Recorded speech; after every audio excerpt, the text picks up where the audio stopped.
నిన్నటి వరకు ఆయన లక్షలాది మందికి ఒక పెద్ద ఇన్స్పిరేషన్. ఒక చిన్న పల్లెటూరులో పుట్టి, చిన్న వయసులోనే తల్లిదండ్రులను కోల్పోయి, ఎన్నో కష్టాలు పడి, ఒక సాధారణ పోలీస్ కానిస్టేబుల్ స్థాయికెళ్లారు. ఆ తర్వాత తన జాబ్‌లో జరిగిన ఒక అవమానాన్ని భరించలేక అదే డిపార్ట్‌మెంట్‌లో హైయెస్ట్ లెవెల్‌కి, అత్యున్నత స్థాయికెళ్లాలని కసితో చదివి, సివిల్స్‌లో ఆల్ ఇండియా ర్యాంక్ కొట్టి ఐపీఎస్ ఆఫీసర్ అయ్యారు. అండ్ ఈ స్టోరీ వింటే ఎవరికైనా కొంచెం ఇన్స్పిరేషనల్‌గానే ఉంటది. ఎంతోమందికి రియల్ లైఫ్ రోల్ మోడల్‌లా కూడా కనిపిస్తారు. ఇంకో 2 నెలల్లో తన ట్రైనింగ్ పూర్తి చేసుకొని ఒక ఐపీఎస్ ఆఫీసర్‌గా ఫస్ట్ పోస్టింగ్ తీసుకోవాల్సిన ఆ వ్యక్తి, ఈరోజు ఒక హాస్పిటల్‌లో బెడ్ మీద ప్రాణాపాయ స్థితిలో ఉన్నారు. దేశంలోనే అత్యంత కట్టుదిట్టమైన భద్రత ఉండే నేషనల్ పోలీస్ అకాడమీలో అసలు ఏమైంది? తన తోటి ఉమెన్ ఐపీఎస్ ట్రైనీ చేసిన ఎలిగేషన్స్ నిజమేనా? లేదంటే ఇదో అంతా ఒక ఫెయిల్ అయిన రిలేషన్‌షిప్ అనుకున్న వేరే స్టోరీనా? అసలు ఎవరి వర్షన్‌లో నిజమెంతుంది? ఈ మొత్తం ఎపిసోడ్‌లో ఉన్న డీటెయిల్స్ అన్నీ ఒక్కొక్కటిగా మాట్లాడుకుందాం. మాట్లాడుకునే ముందు ఒక చిన్న పాయింట్. ఈ కేస్ ప్రెజెంట్ అయితే కంప్లీట్‌గా ఒక గ్రే జోన్‌లో ఉంది.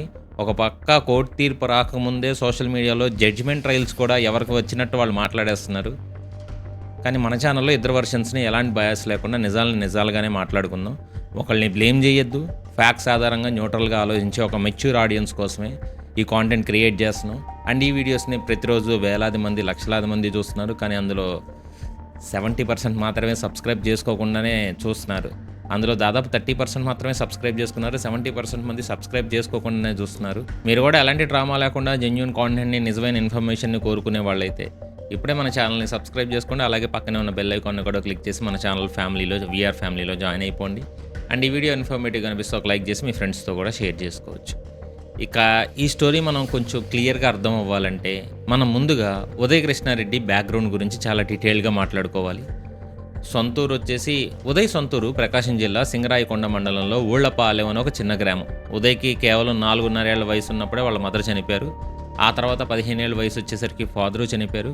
చాలా చిన్న వయసులోనే పేరెంట్స్ కోల్పోయిన ఉదయ్‌ని వాళ్ళ నాయనమ్మ రమణమ్మ గారు పెంచారు. ఆవిడ కూరగాయలు అమ్ముకుంటా, కూలి పనులు చేసుకుంటా ఎంతో కష్టపడి ఉదయ్‌కి వాళ్ళ తమ్ముడికి ఒక మంచి లైఫ్ ఇవ్వాలని ట్రై చేశారు.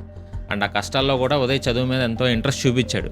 జిల్లా పరిషత్ స్కూల్లో తెలుగు మీడియంలో చదివి జవహర్ భారతి డిగ్రీ కాలేజ్లో బ్యాచిలర్ ఆఫ్ ఆర్ట్స్ కంప్లీట్ చేశాడు. ఇంటర్ చదివే రోజుల్లో తన చదువు ఖర్చుల కోసం ఒక ప్రైవేట్ క్లినిక్లో ల్యాబ్ టెక్నీషియన్గా కూడా పార్ట్ టైం జాబ్ చేశాడు.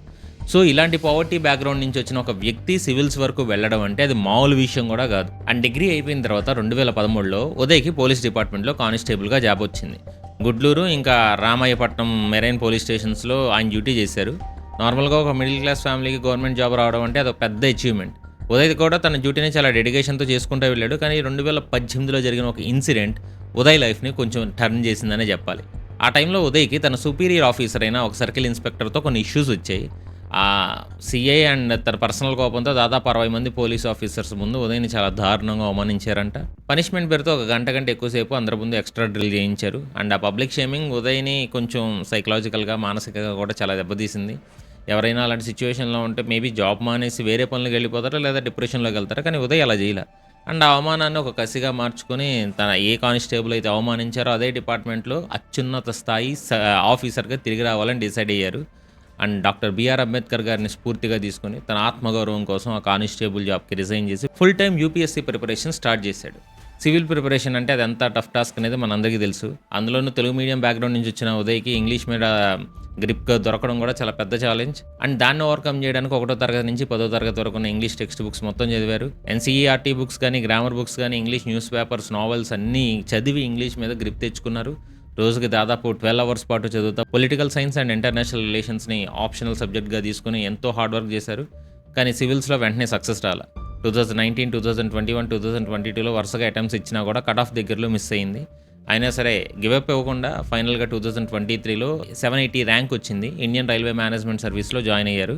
కానీ ఉదయ్ టార్గెట్ అది కాదు. తనకి ఐపీఎస్ యూనిఫామ్ వేసుకోవాలనేది మెయిన్ గోల్. అందుకే ఐఆర్ఎంఎస్ ట్రైనింగ్లో ఉంటే మళ్ళీ ఎగ్జామ్ రాసి 2024లో ఆల్ ఇండియా ర్యాంక్ 350 సాధించి ఫైనల్గా ఐపీఎస్కి సెలెక్ట్ అయ్యాడు. అండ్ ఆ సక్సెస్తో ఉదయ్ పేరు 2 తెలుగు రాష్ట్రాల్లో కూడా మారుమోగింది. ఎంతోమంది యూత్కి ఆయన ఒక ఇన్స్పిరేషనల్గా నిలిచాడు. అండ్ స్టోరీ కూడా ఇన్స్పిరేషనల్గానే ఉంది. అండ్ ఆంధ్రప్రదేశ్ ముఖ్యమంత్రి కూడా ఉదయ్ని అప్రిషియేట్ చేశారు. తన ఫ్యూచర్ ప్లాన్స్ గురించి చెప్తా యానిమల్ ప్రొటెక్షన్ కోసం 109 అనే ఒక ఎమర్జెన్సీ నెంబర్ తీసుకురావాలి, డ్రగ్ అడిక్షన్ మీద పోరాడాలని ఎన్నో థాట్స్ అయితే మంచి థాట్స్ ఉన్నాయి. అండ్ ఇక్కడి వరకు అంతా ఒక సినిమా స్టోరీలాగా ఒక పర్ఫెక్ట్ సక్సెస్ జర్నీలాగా అనిపించింది. ఉదయ్ ఐపీఎస్ ట్రైనింగ్ కోసం హైదరాబాద్ శివరాంపల్లిలో ఉన్న సర్దార్ వల్లభాయ్ పటేల్ నేషనల్ పోలీస్ అకాడమీకి ట్రైనింగ్కి వెళ్ళారు. కానీ ట్రైనింగ్ కూడా ఆల్మోస్ట్ కంప్లీట్ అయ్యే స్టేజ్కి వచ్చింది. ఇంకో 2 నెలల్లో ట్రైనింగ్ కంప్లీట్ అయిపోయి పోస్టింగ్కి వెళ్ళాల్సిన టైం ఇది. కట్ చేస్తే జూలై 2026లో సడన్గా ఒక షాకింగ్ న్యూస్ వచ్చింది. ట్రైనీ ఐపీఎస్ ఉదయ్ కృష్ణారెడ్డి గారు ఒక డెసిషన్ తీసుకొని హాస్పిటల్లో ప్రాణాపాయ స్థితిలో ఉన్నారు అనేది ఆ న్యూస్ సమ్మరీ. అసలు ఇంత కష్టపడి పైకొచ్చిన ఒక ఆఫీసర్ ఎందుకు ఇలాంటి సిచ్యువేషన్కి వెళ్ళాడని అందరూ షాక్ అయ్యారు. దీని వెనకున్న రీజన్ ఏంటని ఎంక్వైరీ చేస్తే బయటపడిన విషయం చూసి డిపార్ట్మెంట్తో సహా అందరూ షాక్ అవుతున్నారు. ఉదయ్ మీద అతని తోటి ఉమెన్ ఐపీఎస్ ట్రైనీ ఒకళ్ళు సీరియస్గా ఎలిగేషన్స్ వేస్తా పోలీస్కి కంప్లైంట్ ఇచ్చారు. ఆవిడ కర్ణాటకకి చెందిన 30 ఏళ్ల మ్యారీడ్ ఉమెన్. ఆవిడ ఇచ్చిన కంప్లైంట్ బేస్ చేసుకొని అత్తాపూర్ పోలీసులు ఉదయ్ మీద భారతీయ న్యాయ సంహిత అండ్ ఐటీ యాక్ట్లోని మల్టిపుల్ సెక్షన్స్ కింద ఎఫ్ఐఆర్ ఫైల్ చేశారు. చాలా సెక్షన్స్ ఉన్నాయి. అండ్ ఆ ఉమెన్ ఆఫీసర్ ఇచ్చిన కంప్లైంట్లో ఉదయ్ మీద పెట్టిన ఎలిగేషన్స్ కూడా చాలా తీవ్రంగానే ఉన్నాయి. అండ్ ఆ కంప్లైంట్ కాపీ ప్రకారం అసలు ఏం జరిగిందనేది ఒకసారి డీటెయిల్గా చూద్దాం. అండ్ ఈ వేధింపులు అనేవి జూన్ 23 నుంచి మొదలయ్యాయని ఆవిడ మెన్షన్ చేశారు. ఆ రోజు నుంచి ఉదయ్ వాట్సాప్లో చాలా అభ్యంతరకరమైన మెసేజ్లు పంపించడం స్టార్ట్ చేశాడు. అంతేకాకుండా అకాడమీలో తన తోటి ట్రైనీ ఆఫీసర్స్ ముందు తెలుగులో చాలా నీచమైన కామెంట్స్ చేస్తే ఇబ్బంది పెట్టారు. అండ్ ఆవిడకి అప్పటికే పెళ్ళైనా కూడా వేరే ట్రైనీ ఆఫీసర్తో రిలేషన్లో ఉందంటూ రూమర్స్ క్రియేట్ చేసి దాన్ని యాక్సెప్ట్ చేయాలని మెంటల్గా చాలా ప్రెషర్ చేశారని కంప్లైంట్లో ఉంది. ఇక జూలై 8న ఇంకో ఇష్యూ ఇంకా పెద్దదైంది. ఆ రోజు ఉదయం ఆవిడ పర్సనల్ మొబైల్ ఫోన్ లాక్ అని బలవంతంగా పాస్వర్డ్ అడిగి ఓపెన్ చేయించి అందులో ఉన్న పర్సనల్ చాట్స్ మొత్తం చెక్ చేశారు. అదే రోజు ఆవిడ పట్ల చాలా అసభ్యంగా ప్రవర్తించడమే కాకుండా ఇన్అప్రాప్రియేట్గా టచ్ చేయడానికి కూడా ట్రై చేశారని ఎలిగేషన్స్ వేశారు.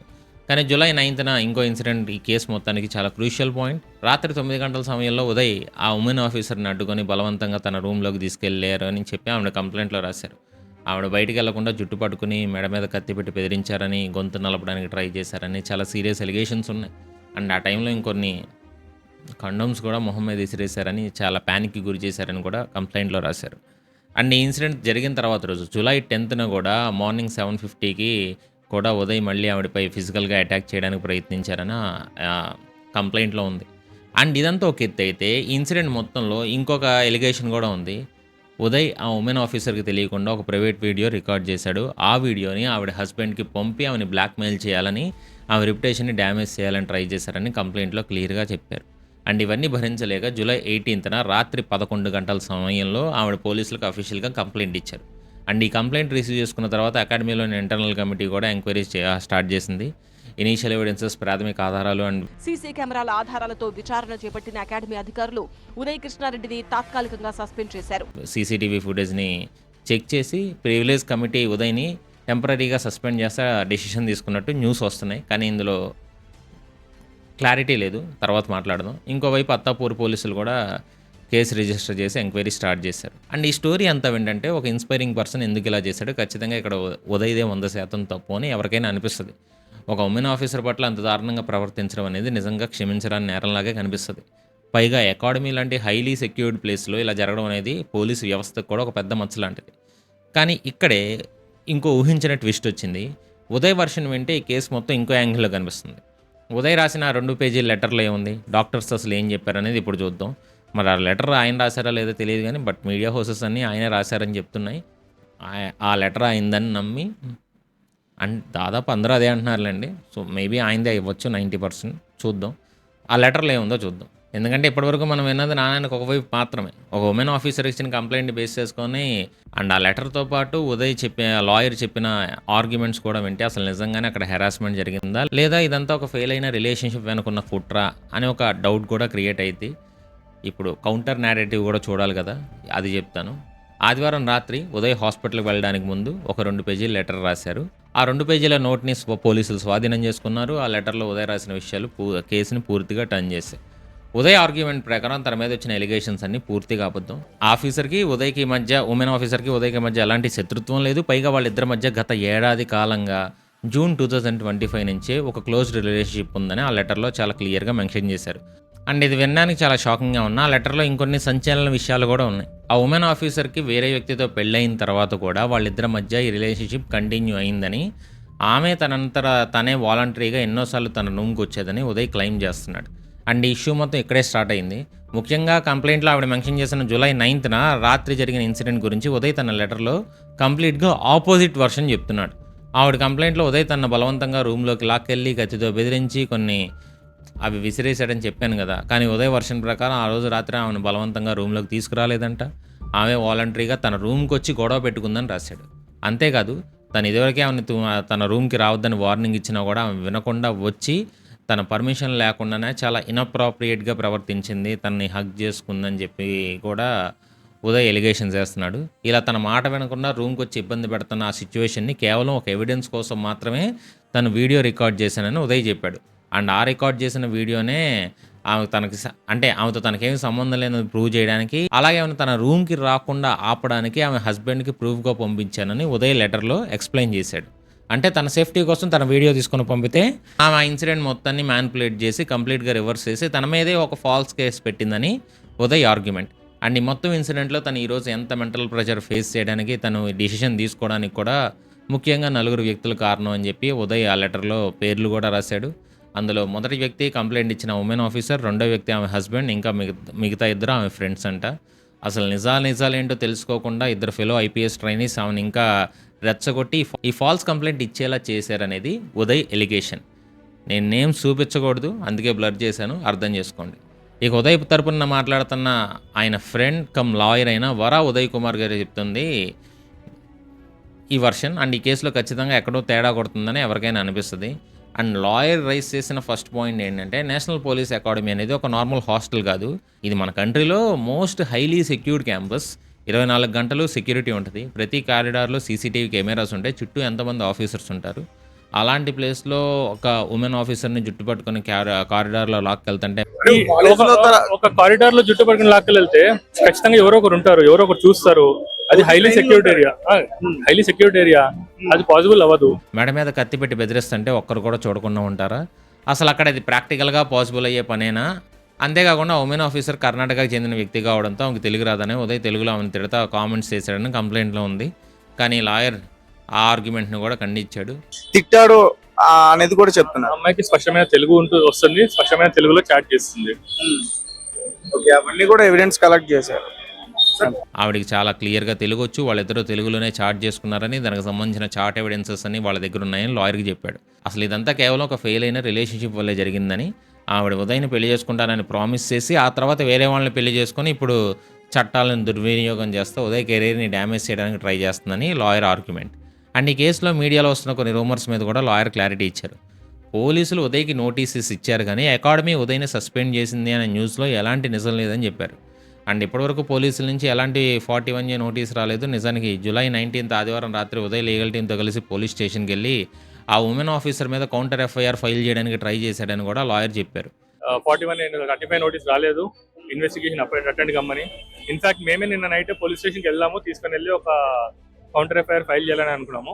అండ్ అకాడమీ సస్పెక్షన్ విషయం గురించి చెప్తూ ఎంక్వైరీ జరుగుతున్నప్పుడు ట్రైనింగ్లో ఉండడం ఎథికల్గా కరెక్ట్ కాదని భావించి ఉదయే వాలంటరీ లీవ్ తీసుకుని అకాడమీ నుంచి బయటకు వచ్చాడని, తన మీద ఉన్న ఎలిగేషన్స్ అన్నీ క్లియర్ అయ్యి క్లీన్ చిట్ వచ్చాక మళ్ళీ రీజాయిన్ అవుతానని చెప్పాడని చెప్పి కూడా లాయర్ క్లారిటీ ఇచ్చారు. అండ్ ఇవన్నీ ఒక ఎత్తు అయితే, అసలు ఆదివారం రాత్రి నుంచి సోమవారం ఉదయం వరకు ఉదయ్కి ఏమైంది, అతను ఎందుకు ఇలాంటి అన్కాన్షియస్ స్టేజ్లో హాస్పిటల్కి వెళ్ళాడు అనేది ఇంకొక పెద్ద మిస్టరీ. ఆదివారం రాత్రి ఉదయ్ తన లాయర్ ఇంకా ఫ్రెండ్స్తో పాటే వాళ్ళ ఇంట్లో ఉన్నాడు. అప్పటికే తన మీద కేసు ఫైల్ అవ్వడం, సోషల్ మీడియాలో తన క్యారెక్టర్ని డ్యామేజ్ చేస్తూ వస్తున్న న్యూస్ స్క్రోలింగ్స్ కానీ యూట్యూబ్ థంబ్నైల్స్ చూసి ఉదయ్ చాలా మెంటల్ డిప్రెషన్కి వెళ్ళాడు. అండ్ మార్నింగ్ 4 o'clockకి ఫ్రెండ్స్ అంతా అతనికి కౌన్సిలింగ్ ఇస్తే ధైర్యం చెప్తానే ఉన్నారంట మార్నింగ్ 4 వరకు. అండ్ అందరూ పడుకున్న తర్వాత మార్నింగ్ 6 o'clock ఆ టైం మోతీనగర్లో ఉన్న ఇంట్లో ఉదయ్ అపస్మారక స్థితిలో పడిపోయి ఉన్నాడు. అండ్ అతని పక్కనే సగం వాడేసిన శానిటైజర్ బాటిల్ ఉందంట. అండ్ దాని పక్కనే ఆల్కహాల్ బాటిల్ కూడా ఉంది. సో మెంటల్ ప్రెషర్ తట్టుకోలేక ఉదయం ఏమన్నా డెసిషన్ తీసుకున్నాడేమో అని చెప్పి అతని బ్రదర్ అండ్ ఫ్రెండ్స్ చాలా కంగారు పడ్డారు. అండ్ వెంటనే మార్నింగ్ 9:30 టైంలో ఏఎస్ఆర్ నగర్లో ఉన్న జయంతి సూపర్ స్పెషాలిటీ హాస్పిటల్కి ఉదయం తీసుకెళ్లారు. ఉదయ్ ఏదో ఎక్స్ట్రీమ్ స్టెప్ తీసుకున్నాడు అనుకున్నారు. మీడియాలో కూడా అలాగే న్యూస్ వచ్చేసాయి. కానీ ఇక్కడే ట్రీట్మెంట్ చేసిన డాక్టర్ శివశంకర్ గారు క్లారిటీ ఇచ్చారు. హాస్పిటల్కి వచ్చేసరికి ఉదయ్ కంప్లీట్ అన్కాన్షియస్ స్టేట్లో ఉన్నాడు. అయితే వాళ్ళు ఆ స్టమక్ వాష్ చేసినప్పుడు కడుపులో కనీసం ఫుడ్ పార్టికల్స్ కూడా లేవు. నిన్నటి నుంచి అతను ఎలాంటి ఫుడ్ తీసుకోలేదని డాక్టర్ చెప్పారు. ముఖ్యంగా కడుపులో ఎలాంటి ట్యాబ్లెట్స్ కానీ పాయిజన్ కానీ లేదు. బ్లడ్ అండ్ యూరిన్ రిపోర్ట్స్లో కూడా డ్రగ్స్ నెగిటివ్ వచ్చాయని డాక్టర్ కన్ఫర్మ్ చేశారు. కేవలం విపరీతమైన ఆల్కహాల్ కన్సంప్షన్ అంటే ఎక్సెసివ్ ఆల్కహాల్ వల్ల కడుపులో ఏమీ లేకుండా ఫుల్గా తాగడం వల్లే అతను స్పృహతోపి పడిపోయాడు తప్ప అందులో ఎలాంటి ఎక్స్ట్రీమ్ స్టెప్ లేదని డాక్టర్ చాలా క్లియర్గా చెప్పారు. అండ్ కొన్ని గంటల్లోనే Uday BP and oxygen levels and vitals అన్ని స్టేబుల్గా నార్మల్కి వచ్చేసాయంట. సో ఫుల్ కాన్షియస్ రావడానికి ఒక 24 hours పడుతుందని డాక్టర్స్ చెప్పారు. And national police academy officials కూడా హాస్పిటల్కి వచ్చి ఉదయ్ హెల్త్ కండిషన్ మీద ఎంక్వైరీ చేసి వెళ్ళారు. అండ్ ఈ ఇన్సిడెంట్లో మీడియా ఎథిక్స్కి సంబంధించిన ఒక చిన్న పాయింట్ని కూడా మనం మాట్లాడుకోవాలి. ఉదయ్ రాసిన ఈ 2 పేజెస్ నోట్ వీడియోలో సర్క్యులేట్ అవుతున్నప్పుడు చాలా మీడియా ఛానల్స్ కంప్లైంట్ ఇచ్చిన ఉమెన్ ఆఫీసర్ పేరుని కనీసం బ్లర్ చేయకుండా పబ్లిక్గా రివీల్ చేశాయి. అండ్ రీసెంట్గా జరిగిన షాబాద్ పోక్సో కేసులో కూడా మీడియా ఇలాగే విక్టిమ్ ప్రైవసీని వైలేట్ చేసింది. ఇప్పుడు కూడా అదే రిపీట్ అయిందని చాలామంది క్రిటిసైజ్ చేస్తున్నారు. ఇప్పుడు ఫైనల్గా ఈ కేసు సిచ్యువేషన్ ఏంటనేది ఒకసారి ప్రాక్టికల్గా ఆలోచిద్దాం. ఒక పక్క ఉమెన్ ఆఫీసర్ మీద తన మీద తీవ్రమైన ఫిజికల్ అటాక్ జరిగింది, కత్తితో బెదిరించారని కంప్లైంట్ ఇచ్చారు. ఇంకో పక్క ఉదయ్ ఆమె నా రూమ్కి వచ్చింది, ఇదంతా ఒక ఫెయిల్ అయిన రిలేషన్షిప్కి సంబంధించిన రివెంజ్ అని ఆమె మ్యానిపులేట్ చేసిందని చెప్తున్నారు. ఇక్కడ ఇద్దరు మాటలు వింటే ఎవరికి క్లారిటీ రాదు. అండ్ ఈ కేసు మొత్తం ఇప్పుడు పూర్తిగా ఒకే విషయం మీద ఆధారపడి ఉంది, అదే డిజిటల్ ఎవిడెన్స్. ఉదయ్ తన లెటర్లో చాలా కాన్ఫిడెంట్గా ఒక మాట చెప్పాడు. తన ఆర్గ్యుమెంట్కి సంబంధించిన ప్రతి ఆధారం, చాటింగ్స్, వీడియో రికార్డింగ్స్ అన్ని తన దగ్గర 2 మొబైల్ ఫోన్స్లో, అంటే ఐఫోన్ ఇంకా ఆండ్రాయిడ్ ఫోన్లో చాలా సేఫ్గా ఉన్నాయి. వాటిని ఫోరెన్సిక్స్ అనలైజ్ చేస్తే నిజాలన్నీ బయటపడతాయని రాశారు. పోలీసులు ఆ 2 ఫోన్స్ని స్వాధీనం చేసుకొని digital forensic lab and cyber వింగ్కి పంపించారు. అండ్ ఆ ఫోరెన్సిక్ రిపోర్ట్ వస్తే కానీ ఈ కేసులో నిజమేంటనేది ఎవరికీ తెలియదు. ఒకవేళ ఆ డిజిటల్ రిపోర్ట్స్లో ఉదయ్ చెప్పినట్టు వాళ్ళిద్దరి మధ్య రిలేషన్షిప్ ఉన్నట్టు ప్రూవ్ అయ్యి ఆమెనే వాలంటరీగా వచ్చినట్టు తేలితే ఉదయ్కి క్లీన్ చిట్ వస్తుంది. అండ్ ఆ ఉమెన్ ఆఫీసర్ ఇబ్బందులు పడుతుంది. ఒకవేళ ఉదయ్ చెప్పింది అంత అబద్ధం అని తెలియకి ఫోరెన్సిక్ రిపోర్ట్స్లో ఫిజికల్ అటాక్ అండ్ బెదిరింపులు నిజమే అని ప్రూవ్ అయితే మాత్రం ఉదయ్ ఐపీఎస్ కెరీర్ కంప్లీట్గా నాశనం అవడే కాకుండా క్రిమినల్ కేసులో జైలు శిక్ష కూడా అనుభవించాల్సి వస్తుంది. ఇది ఒక కంప్లీట్ గ్రే జోన్లో ఉన్న కేసు. 2 వైపులా ఆర్గ్యుమెంట్స్ చాలా స్ట్రాంగ్గానే ఉన్నాయి. సో నిజం ఏదైనా సరే ఎంతో కష్టపడి పైకి వచ్చిన ఒక ఇన్స్పైరింగ్ ఆఫీసర్ లైఫ్ ఇలాంటి వివాదాల్లో చిక్కుకోవడం అండ్ అత్యంత క్రమశిక్షణతో ఉండాల్సిన పోలీస్ అకాడమీలో ఇలాంటి ఇన్సిడెంట్స్ చోటు చేసుకోవడం అనేది నిజంగా చాలా బాధాకరమైన విషయమే. సో వ్యవస్థ మీద ప్రజలకున్న నమ్మకాన్ని ఇలాంటి ఇష్యూస్ కొద్దిగా దెబ్బతీస్తాయి. ఇప్పుడు పోలీసుల investigation and forensic lab reports కోసం అందరూ వెయిట్ చేస్తున్నారు. అండ్ రిపోర్ట్స్ వచ్చాక ఈ కేసులో అసలు నిందితులు ఎవరు, ఎవరిది తప్పు అనేది చట్టం డిసైడ్ చేస్తుంది. అండ్ ఈ కేసులో ముందు ఎలాంటి అప్డేట్స్ వచ్చినా సరే ఒక షార్ట్ చేస్తా, ఫుల్ వీడియో అయితే చేయలేను. అప్పటి వరకు let's wait for the truth. చివరి వరకు చూసారంటే మీ లైఫ్లో మేము ఎంత కొంత వాల్యూ యాడ్ చేసాం అనుకుంటున్నాం. మీరు కూడా మా లైఫ్లో వాల్యూ యాడ్ చేయాలనుకుంటే ఇప్పుడే సబ్స్క్రైబ్ చేసి సపోర్ట్ చేయండి. మీరిచ్చే ప్రతి సబ్స్క్రిప్షన్, మీరిచ్చే ప్రతి లైక్ మాకు ఎలాంటి డ్రామాస్ లేకుండా రియల్ ఫ్యాక్ట్స్తో హై క్వాలిటీ రీసెర్చ్ వీడియోస్ చేయడానికి చాలా బూస్ట్ ఇస్తుంది. అండ్ మన విఆర్ రాజా ఫ్యామిలీలో చేరడానికి సబ్స్క్రైబ్ బటన్ నొక్కి బెల్ ఐకాన్ ఆల్లో పెట్టుకోవడం మర్చిపోకండి. దాంతో మన ఛానల్లో ఏ వీడియో వచ్చినా మీకు వెంటనే నోటిఫికేషన్ వస్తుంది. అండ్ ఈ వీడియో మీద మీ థాట్ ఏంటో కూడా కింద కామెంట్ రూపంలో మాతో షేర్ చేసుకోండి. అలాగే ఒక ప్రాపర్ పర్స్పెక్టివ్ని ప్రమోట్ చేయడానికి ఈ వీడియోని మీ ఫ్రెండ్స్ అండ్ వాట్సాప్ గ్రూప్స్లో షేర్ చేయండి. చివరి వరకు చేసిన ప్రతి ఒక్కరికి love you so much. This is your VR signing of.